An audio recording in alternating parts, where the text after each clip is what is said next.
Hello दोस्तों, कैसे हो आप सब। आई होप आप सब बहुत बढ़िया होंगे। तो आज का टॉपिक है हमारा, हम लोग दो कमांड्स करने वाले हैं जो हमारे पिछले वीडियो में रह गई थी, एससीपी और टेलनेट कमांड। ठीक है, तो ये हमारी कमांड्स क्या करती हैं, ये हमारी कमांड्स हमें इसके लिए दो सर्वर्स की जरूरत है। ठीक है, सर्वर 1 और सर्वर 2। तो आप लोग मेरा पिछले वीडियो अगर आप कवर करके आ रहे हो, पिछली सीरीज, आपको पता होगा कि मैंने सर्वर 1 कैसे क्रिएट किया और सर्वर 2 मैंने कैसे क्रिएट किया है, और ये ओवरऑल मैंने एनवायरमेंट कैसे क्रिएट किया है आपको नहीं पता है। आप डिस्क्रिप्शन बॉक्स में जाओ, वहां पे आपको मिलेगा लिंक, वहां से आप लोग क्रिएट कर सकते हो दिस दिस थिंग, क्या बोलते हैं, कहाँ से मैंने ये बनाया है, कैसे मैंने बनाया है। ठीक है, आप लोग भी क्रिएट कर लो क्योंकि अपने हथियार लेके चलने पड़ते हैं ना। राइट, तो यहाँ दो सर्वर्स हैं। सर्वर मैंने ऑलरेडी लॉगिन है, सर्वर 2 पे मैं लॉगिन कर लेता हूँ क्योंकि मुझे दो सर्वर्स की जरूरत पड़ेगी। ज़्यादा यूज नहीं है, बट जरूरत पड़ेगी तो पड़ेगी, है ना।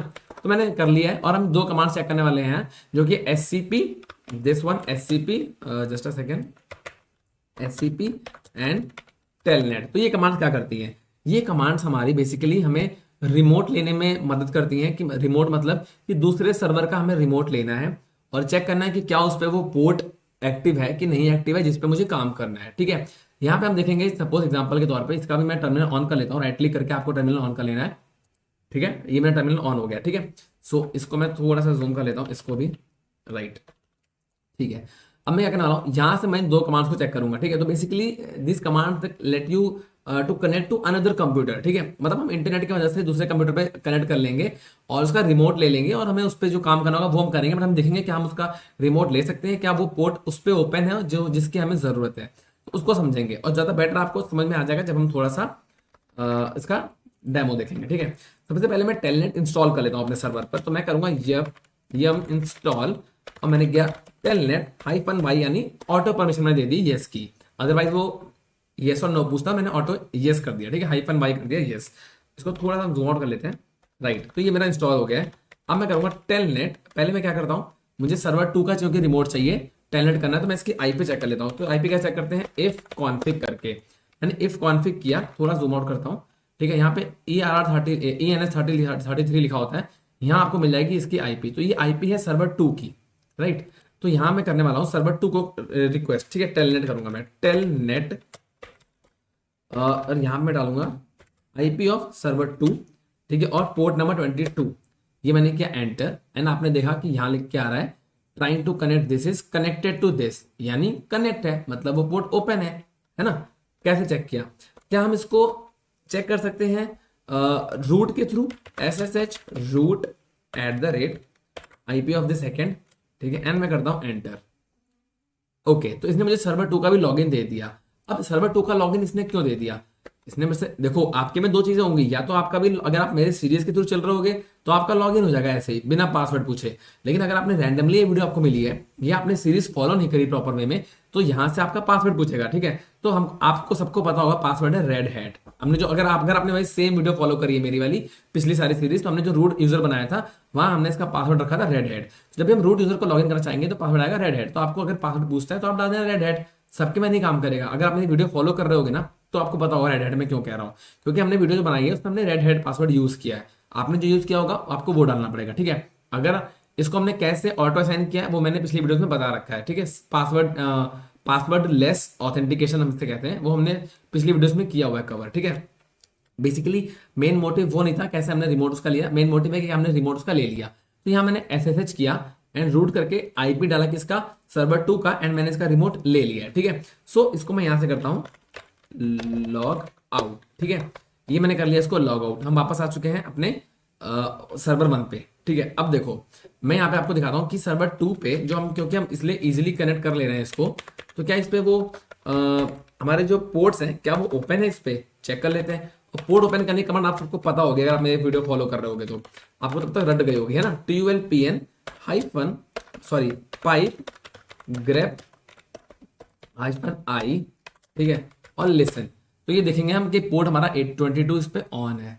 गजब, ऑन है ना, ऑन है। अब मैं क्या करता हूँ, इसको मैं बंद करता हूँ एक बार। ठीक है, सपोज करो systemctl स्टॉप। अगर देखो इसमें दो चीजें हैं, एक तो हम पोर्ट को ऑफ करना सीख जाएंगे, किसी पोर्ट को बंद करना है तो कैसे करते हैं, और दूसरा अगर वो पोर्ट बंद है तो उसे हम कैसे क्या करना है उसके आगे का वो भी हम सीख जाएंगे। ठीक है, तो मैंने systemctl स्टॉप किया, SSHD। यहां से मैं दो चीज कर सकता था, या तो कोई नया पोर्ट होगा मैं उसको एक्टिव कर देता, है ना। बट यहाँ पे दो चीजें हम सीखेंगे कि जो हमारा पोर्ट एक्टिव है उसको कैसे बंद करना है।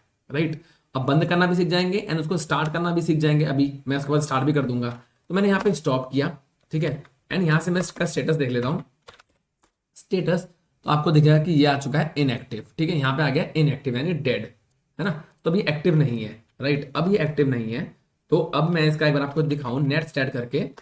लिसन, आपको यहाँ पे 22 देखने को नहीं मिलेगा, राइट, पहले यहाँ पे देखने को मिल रहा था आपको ये 22, है ना, पोर्ट नंबर 22 ओपन था यहाँ पे इस वाले प्रोसेस आईडी पे, ठीक है। अब यहाँ पे हमें देखने को नहीं मिल रहा है, ओके, अब ये देखने को नहीं मिल रहा है ना। अब यहाँ से हम इसका सर्वर ले पाएंगे रिमोट की नहीं ले पाएंगे, चेक कर लेते हैं। पहले मैं टेलनेट ट्राई करता हूँ। टेलनेट मैंने किया एंड से लिख दिया कनेक्शन रिफ्यूज्ड, नहीं करने दिया, ठीक है।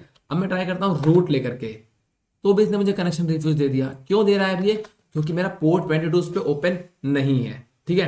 तो आपने दोनों में देखा कि यहाँ पे कनेक्शन रिफ्यूज्ड ही आया है, चाहे मैंने उसको रूट करके लिखा है, मतलब अगर मैंने उसका रूट यूजर के थ्रू लेना चाहा या मैंने नॉर्मली टेलनेट किया तो भी मेरा आ चुका है कनेक्शन रिफ्यूज्ड। अगर मैं वही क्या करता हूँ, अब मैं इसको ऑन कर लेता हूँ, राइट। तो मैंने ऐसे स्टार्ट किया था, वही सेम कमांड रहेगी। यहाँ पे मैं स्टार्ट लिख दूंगा, राइट, एंड मैं उसको स्टार्ट तो मैंने लिख दिया। अब मैं उसको एक बार स्टेटस चेक कर लेता हूँ, ठीक है। अब मैं चेक करूंगा एनसीडीएस एक्टिव हो गया, रनिंग हो गया, डेड नहीं है, अभी रनिंग है, राइट, अब ये रनिंग है। अब मैं वापस ट्राई करूँ एक बार सर्वर वन से, आपको कंफर्म करने के लिए कि एक्चुअली पोर्ट का ही काम हो रहा है कि नहीं हो रहा है। अब मैं टेलनेट वाली कमांड डालता हूँ एनसीडीएस, यहाँ से आ गया कनेक्टेड, कनेक्टेड हो गया ना ये। यहाँ पे मैं कर दूंगा क्विट से आ जाएंगे बाहर, ठीक है, राइट। अब मैं यहाँ करने वाला हूँ रूट वाली command, this one, and again हम कहाँ से लॉगिन हो गए, सर्वर 2 से लॉगिन हो गए, है ना। तो ये आपको समझ में आ गया कि एक्चुअली क्या मैटर था मेरा, है ना, कि हम चेक कर रहे थे हम सर्वर 2 का रिमोट ले पाएंगे कि नहीं ले पाएंगे, और क्या उसमें वो पोर्ट नंबर 22 एक्टिव था या नहीं एक्टिव था। तो ये मेरी कमांड थी टेलनेट की। एंड सेम ऐसे ही मिलती जुलती हमारी कमांड है एससीपी, जिसका काम क्या होता है, हमें कोई फाइल ट्रांसफर करना है तो उससे कर सकते हैं एक दूसरे सर्वर के अंदर। जैसे मैं यहाँ पे अभी मैं कहाँ पे काम कर रहा हूँ, आप देखोगे सर्वर 1 के अंदर, ठीक है। यहाँ मैं एक फाइल क्रिएट करने वाला हूँ जिसका नाम रखने वाला हूँ server2.txt, मैंने फाइल क्रिएट कर दी, ठीक है। अब अगर मैं ls-lrth करूंगा तो आपको दिखेगी server2.txt यहाँ पे दिख रही है, राइट।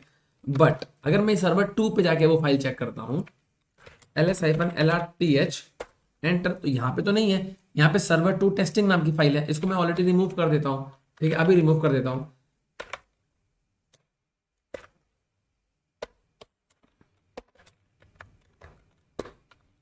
राइट, मैंने रिमूव कर दिया इसको। अगर मैं अब ls-lrth करूंगा तो आपको ये भी नहीं दिखेगी, है ना, कि आपको कंफ्यूजन ना हो। तो मैंने वो भी हटा दी है, ये टेस्टिंग वाली टेस्ट फाइल थी वो भी हटा दी है, एंड अभी यहाँ पे इस नाम से मेरी कोई फाइल नहीं है, ठीक है। अब मैं क्या करता हूँ, अब मैं यहाँ पे आ गया हूँ वापस से सर्वर 1 पे, ठीक, वापस से आ गया हूँ। अब मैं कमांड यूज करूंगा scp, कौन सी फाइल है, server2.txt, और मैं इसको प्रशांत से भेजना चाहता हूँ। ये है सर्वर 2 की आईपी, है ना, इसे मैंने कॉपी कर लिया है एंड अब मैंने यहाँ पे पेस्ट कर दिया इसको, ठीक है। कंट्रोल शिफ्ट वी से आप पेस्ट कर सकते हो। एंड अगर मैं इसको रूट के अंदर करना चाहता हूँ पेस्ट, मतलब कि सर्वर 2 के मैं रूट वाले के अंदर, जो रूट वाला फोल्डर है ना, इसके अंदर चाहता हूँ कि पेस्ट करना चाहता हूँ मैं यहाँ पे। अगर मैं आपसे यहाँ पे अगर आपको शो करूँ ls-lrth, ठीक है, स्पेस रूट, तो आपको दिखेगा कि नहीं है वो फाइल, ठीक है, कोई फाइल नहीं है। पर मैं अगर रूट के अंदर पेस्ट करना चाहता हूँ तो क्या मुझे करने देगा, ये चेक कर लेते हैं, ठीक है। यहाँ पे मैं अंदर आ गया हूँ इसके, एंड करूंगा एंटर। इसने मुझे पूछा पासवर्ड, तो मैंने बना रखा, पासवर्ड है इसका प्रशांत का पासवर्ड प्रशांत ही है, एंड मैं एंटर कर दूंगा। इसने क्या लिख के दे दिया मुझे, परमिशन डिनाइड। अच्छा जी, तो एक काम करो, आप रूट के अंदर मत बनाओ, आप बना दो होम के अंदर जा करके प्रशांत के, जिसका डायरेक्टरी का, जिसका मतलब जो सेकंड सर्वर है उसका जो होम के अंदर प्रशांत नाम का यूजर है उसका तो मैं ही हूं ना, मतलब सर्वर 1 का भी सेम है यूजर, सर्वर 2 का भी सेम हो जाएगा प्रशांत नाम से, ठीक है। तो अगर मैं यहाँ पे बनाना ट्राई करूं तो क्या ये मुझे बनाने देगा, चेक कर लेते हैं एक बार, ठीक है। एंड करूंगा एंटर। इसने वापस से पूछा, मैंने डाल दिया सेम पासवर्ड है मेरा, ठीक है। अब इसने ट्रांसफर करने दे दिया मुझे, अब इसने मुझे ट्रांसफर करने दे दिया, मैं इसलिए मैंने ट्रांसफर कर लिया इसमें, ठीक है। अब अगर मैं आपको यहाँ पे शो करता, यहाँ पे जाता मैं होम के अंदर, ठीक है, एंड एंटर करता मैं यहाँ पे, तो आपको दिख जाती कि मेरी server2.txt फाइल यहाँ पे शो हो रही है, ठीक है। बट अगर मैं सेम चीज यहाँ पे कहीं और कॉपी करना चाहता हूँ तो मुझे नहीं करने दे रहा है वो, ठीक है। मतलब अगर मैं स्लैश के अंदर सिंपली कॉपी करना चाहूँ तो भी मुझे नहीं करने देगा वो, ठीक है। अगर मैं स्लैश के अंदर करना चाहूंगा ना तो भी मुझे वो मना कर देगा, ये नहीं कर सकते आप, देखो परमिशन डिनाइड, है ना। मुझे मतलब किसी फोल्डर में नहीं करने देगा वो, सिर्फ उसने मुझे होम के अंदर करने दिया प्रशांत नाम के अंदर, क्योंकि उसका सेम का जो ओनर था वो मैं ही था, है ना, मतलब सर्वर 1 का भी प्रशांत मैं ही हूँ, सर्वर 2 का भी होम के अंदर आके प्रशांत मैं ही हूँ, तो इसने करने दिया उसने मुझे। बट इन केसेस में हमें क्या करना होता है, जब हमें वो कहीं जाने की परमिशन नहीं मिलती है ना, तो हम हमेशा टीएमपी वाली फाइल्स के अंदर जाके डेटा भेजते हैं। जैसे मैंने अगर टीएमपी भेज दिया तो आपसे पूछेगा पासवर्ड, तो मैंने डाल दिया पासवर्ड एंटर एंड देखो ट्रांसफर, है ना। तो टीएमपी की अगर मैं आपकी बात करूं तो यहाँ पे अगर मैं यहाँ पे टीएमपी वाला होता है टेम्पररी फोल्डर, ठीक है, इसकी बात करूं तो यहाँ पे आपको मिल जाएगी सर्वर डॉट टीएक्सटी फाइल, ठीक है, जो कि ये रही, राइट। तो इसको आप चेक भी कर सकते हो, LL-LD, ठीक है, और मैंने टीएमपी डाल के आपको दिखाऊं अगर, तो यहाँ देखो अगर मैंने इसकी परमिशन चेक करी है टीएमपी फोल्डर की, ठीक है, तो यहाँ आपको दिखेगा कि यहाँ पे -T लिखा हुआ है। -T का मतलब है कि कोई इसको डिलीट नहीं कर सकता है, इस फोल्डर को कोई डिलीट नहीं कर सकता है, और सबके पास सारी परमिशन है, चाहे वो यूजर हो, ठीक है, चाहे वो ग्रुप हो, चाहे वो ओनर हो, ठीक, कोई भी होगा उसकी मतलब सारी परमिशन उसके पास है, वो कोई भी इसको एक्सेस कर सकता है, राइट। तो टेम्पररी फोल्डर के अंदर हमेशा कोई फाइल हमें ट्रांसफर करनी होगी तो हम आराम से टेम्पररी फोल्डर के अंदर इसको ट्रांसफर कर सकते हैं, ठीक है, सिंपल सा फंडा है इसका। तो हमारी एससीपी कमांड भी ऐसे काम करती है। तो आई गेस ये दोनों कमांड्स आपको समझ में आ गई होंगी, एंड समझ में आ गई, चैनल पे नए तो सब्सक्राइब कर लो, पुराना तो लाइक कर लो, एक प्यारा सा कमेंट कर सकते हो, दिल से मुझे बहुत अच्छा लगता है, ठीक है। और अपन मिलेंगे नेक्स्ट वीडियो में, बाय, अपना ध्यान रखना, अपनी फैमिली का ध्यान रखना, सी यू नेक्स्ट टाइम।